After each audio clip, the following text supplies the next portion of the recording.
সাধারণ শিক্ষার্থীরা সেই তাদের এই সিদ্ধান্তকে প্রত্যাখ্যান করছি। আমরা সকল ধরনের একাডেমিক কার্যক্রম বর্জন করব অনির্দিষ্টকালের জন্য। সহপাঠীর মৃত্যুর বিচার দাবিতে ফের উত্তপ্ত চট্টগ্রাম বিজ্ঞান ও প্রযুক্তি বিশ্ববিদ্যালয়। মূল ফটকে তালা দিয়ে আন্দোলন চালিয়ে যাওয়ার ঘোষণা দেন শিক্ষার্থীরা।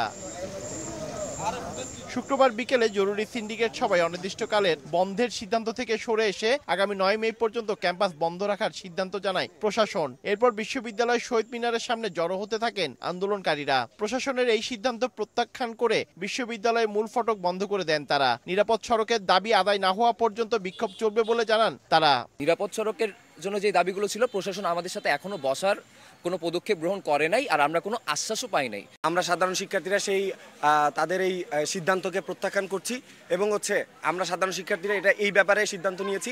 আমরা সকল ধরনের একাডেমিক কার্যক্রম বর্জন করব অনির্দিষ্টকালের জন্য। 1, 2, 3 ঢাকায় জমি জিতে নিন 100% ক্যাশব্যাক সহ 20 কোটি টাকার পুরস্কার।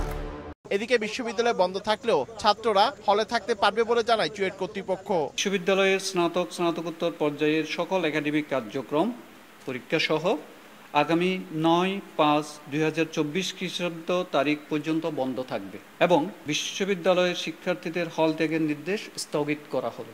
গত সোমবার বিকেলে বেপরোয়া বাসের ধাক্কায় নিহত হন চুয়েটের পুরকৌশল বিভাগের 2 শিক্ষার্থী তৌফিক ও শান্ত। গুরুতর আহত হন হিমু নামে আরেকজন। এরপর থেকে টানা 4 দিন ধরে সহপাঠী হত্যার বিচারের দাবিতে আন্দোলন করে আসছিলেন শিক্ষার্থীরা। পার্থপ্রতিম বিশ্বাস, সময় সংবাদ, চট্টগ্রাম।